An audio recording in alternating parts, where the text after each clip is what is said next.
I had to get some medicine the other day, and I spoke to the pharmacist and in Spanish, and I clarified what I needed. He clarified it, how I'd get it, and he told me his wife would go and get the medicine. And so she came back and um, from some errand, and then she was off to get the medicine, and I was playing around with an app on my phone related to banking. And as she was talking to me, well, she interrupted my process with the banking app, and I entered my PIN wrongly, and so the mobile banking got blocked, and I had to do a lot of calls to the UK and speak to the bank and change the number because my British cell phone number doesn't work in Ecuador, so I can't get text messages. And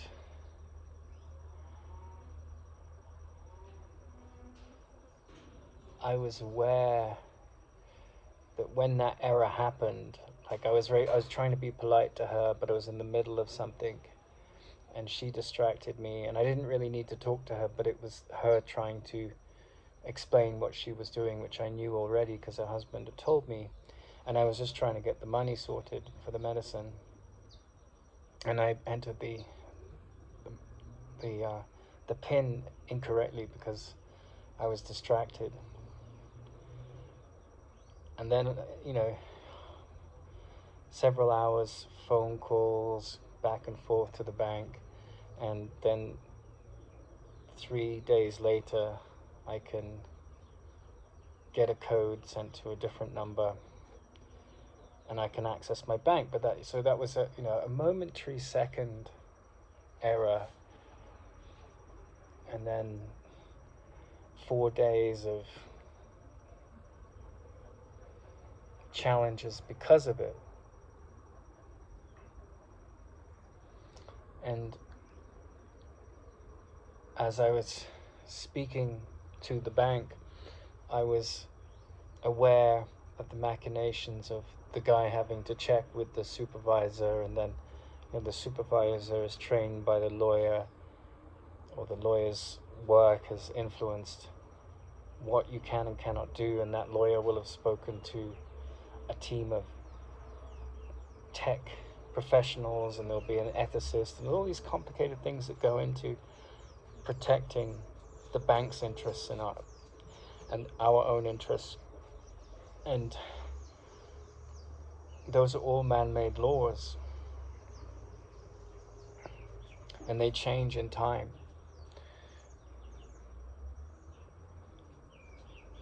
And I think that sort of officiousness that we find in the impersonal world of the big city and its creations is a huge challenge to human life. It's part of the nature of human life, and I often think about older people that are caught in this tech change where they have to deal with like text messages to get into apps, and like they're just left behind often by the onslaught of technological change. And you have all these different apps and logins and lots of passwords, and the complexity of modern life is quite extraordinary. But as I was going through the process, because from the banker's point of view, he was just doing his job. He was just doing what he was told to do. And he didn't have, the challenges that problem brought me are potentially quite serious.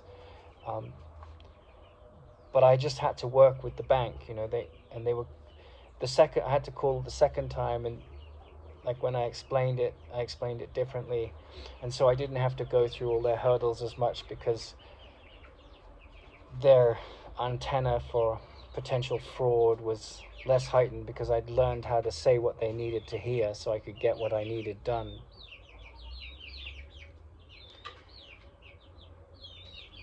And as a student of the Course in Miracles, you know, there's a line in there that says, anger is never justified. Irritation, when magnified, becomes murder. I am not a victim of the world I see. And I studied yoga for years in India, and I met lots of huge, big egoed yoga teachers, like, look at me, I've got this big following, look how important I am. And that's just worldly life, You're the general manager of a store, you have a certain responsibility and people look up to that. But if you take it as something that makes you important, then you're trapped in the ego, and you're not doing the deeper yoga of transcending your identity as a doer and becoming one with the Dharma of waking up to your true nature. But I mentioned that whole story because, that momentary distraction, the lady didn't really need to talk to me, and yet she was over pandering to me as a customer because she was making a big profit on this sale, and I was just trying to get what I needed so I could go on with my day. But the whole process that I had to handle as a consequence of that situation, I spent the whole time watching my mind like an eagle. And it was interesting because I had to act a little bit, because when the banker said, oh, we'll just post you the pin, and I was like, well, that's not going to be practical because I'm traveling in a few days and I need this done. So I revved up the drama a little bit, so his desk job where I was just another number was infected with the sense of this is urgent. But from the Course in Miracles point of view, mastery of this realm of illusion means looking in the eye of any projection of upset, because that's the ego coming in and trying to trap you in this lie. And I think it's really in these kind of very officious, impersonal interactions that we can feel least valued, most vexed. And so I often feel like, the mastery of meditation is found in the most mundane and boring of tasks, because that's where you're brought into the court of the mad king.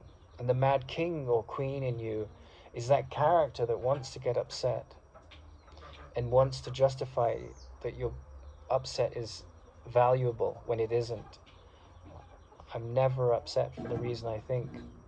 I'm upset because I see something that is not there. And so this projection of insecurity, impatience, is the projection of the ego thought system. And as you watch it, anger just drops away. And it was interesting because when I went on that course in psychotherapy at Edge Hill University, all these lecturers that have been trained in psychotherapy, they express your anger, tap into your feelings. And yes, to an extent, there's some wisdom in that. But then as you study the Course in Miracles, that whole negative projection of the illusions about your nature and protecting that, then there is this thing called spiritual bypassing where you aren't ready yet to look at those feelings and drop them. You need to look at those feelings and experience them. So that's when you go into the journey of dropping your emotions, because you're not yet spiritually mature enough to see beyond the illusion that you've attached yourself to. That's spiritual bypassing.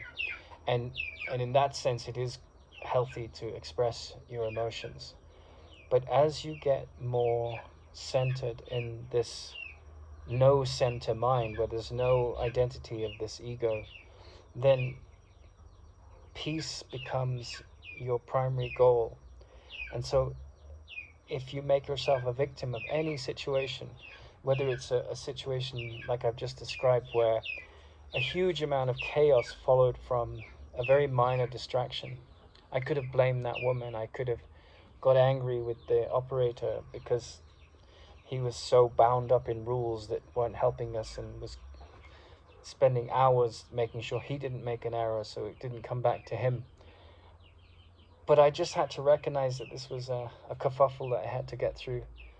And the most important thing in the whole experience was not to lose any sense of peace.